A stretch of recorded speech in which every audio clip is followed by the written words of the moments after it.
Vamos conquistar Alden Sekasheva, Perpokuan Boxing, Boriti, William from Canada, Dimitri, Sikiano, from USA, Germany, Clemens.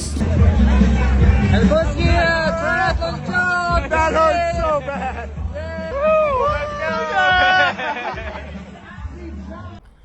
What's up, YouTube? What's going on, everybody?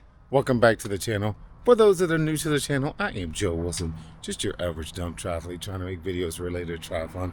Whether it's swimming, biking, running, you'll find all those cool things right here on this channel. And guys, it's been a minute. I know YouTube is tough. Anyway, let's talk about my race in Marbella, the 70.3 World Championships for 2025. All right, guys, I'm not gonna bore you guys with the travel and all that stuff, but Marbella is in Spain, kind of like the south tip of Spain. It's a beautiful area. I mean, it is amazing here. And so Ironman had their 70.3 World Championships here, and let me tell you what, it was amazing. My race, however, not so much. You know, going into this race, I got sick, you know, for a couple weeks. I was dealing with some crazy plantar fasciitis after Augusta, which I won my age group, baby. That's right. But you know, dumb me. I ran the last 5 miles with no sole in the shoe. So yeah, that kind of hurt a little bit. But anyway, let me tell you guys about my race. So I will tell you what, this race was not set up for me. Okay, it's a tough swim in the Mediterranean Sea. You know, me being a bigger guy, there was almost 6,000 feet of climbing. I guess that's 1,800 meters or something like that. But the run was like completely flat, or for the most part flat. It was a little bit of hills, maybe 200 feet of climbing, but man, that run was fast. So the swim, right? Jumped in a couple times, you know, every day for 3 days. I wasn't able to swim much for 2 weeks, but I used the Vasa, so I was pretty much ready. And the water being 63 degrees, that's cold for somebody that lives in the land. So this right here, this is where we swam. Swim was pretty uneventful, not gonna lie. Other than your boy being a little cold, it was pretty uneventful. I kind of stayed away from everybody. There was a little bit of fighting. At one point, probably with about 500 yards to go, I followed this one guy. Kind of find out we had missed the buoy, so we had to turn back. That probably cost me an extra like 30 seconds, but whatever. I think I swam in like 36 minutes and came out of the water pretty fresh, ready to go. And you know, we ran in transition. For these world championships, they give you like bags, so you run into transition, put all your stuff on. And I wasn't feeling the best, so I wasn't like in a super hurry, but you know, just ready to go. You know, put my shoes on and tackle the bike course. For the bike course, we rode up those mountains, man. Let me tell you what, it was epic. I've never seen a bike course that beautiful in my entire life. It was better than anything in Chattanooga, any course I've done, but it was hard as hell. And when I tell you it was hard as hell, the winds. So I started out in the later wave, and the winds were like starting to like move your bike sideways. I had the P3X.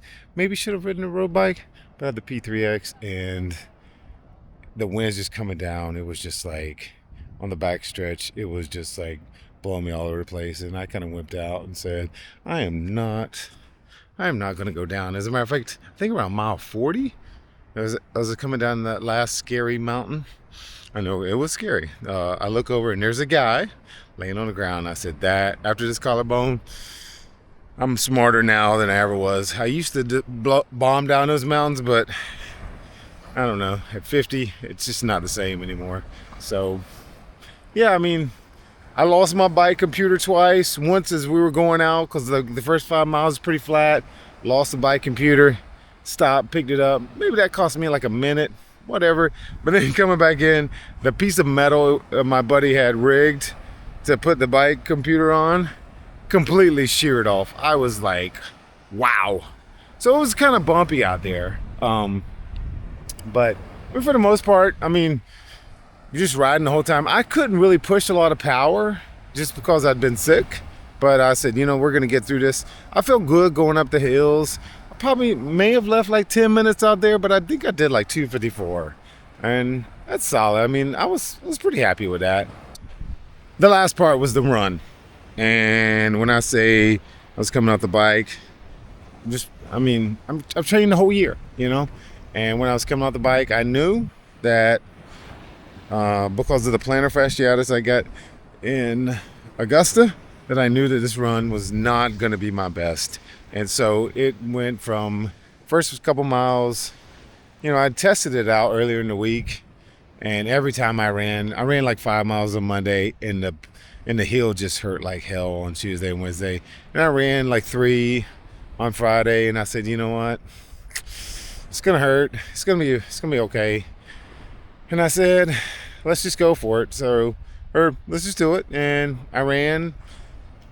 First couple miles felt pretty good, but I could immediately tell, like, between the cough, you know, being sick and not being able to train, you know, my last long run was anything over 6 miles was Augusta in September. And so I knew that I just didn't have it in the legs. And so first lap I was running, trying to keep the heart rate was pretty high, like 170, but I was having a hard time breathing, kept coughing. And so then the second lap forced me to slow down because my legs were just tired. And so I said, you know what? Let's just finish. You know, let's just focus on finishing. You know, no chance for an age group. I mean, this race is humbling.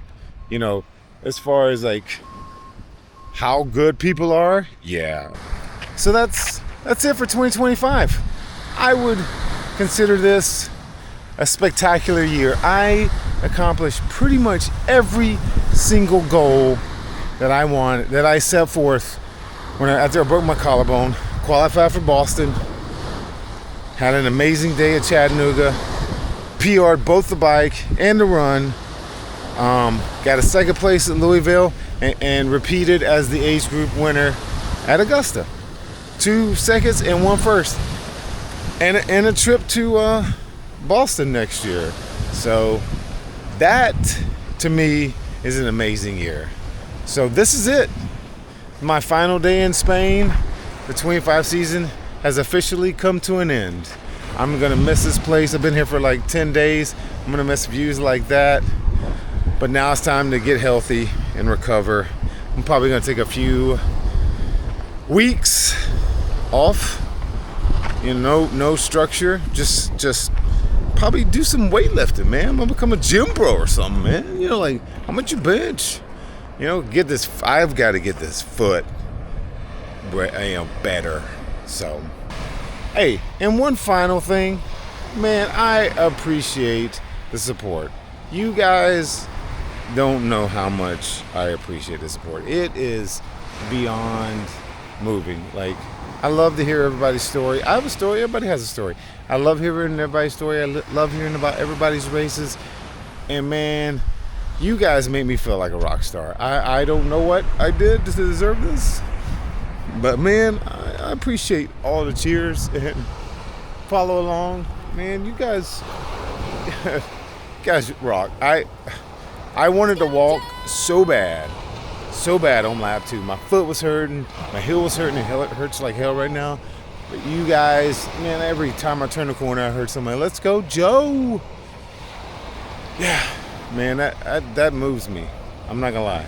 So, anyway, I appreciate all the following along, man. So, you guys are rock stars. Thank you. Anyway, guys, thanks for following along. Just your average dumb triathlete here, hoping to inspire a few people with views like this. This place is amazing. Anyway, guys, you guys know the drill. If you like the video, don't forget to like, subscribe, do all those cool things they do on YouTube. And I guess I will catch you guys in the next video, probably me talking about 2026. Let's go.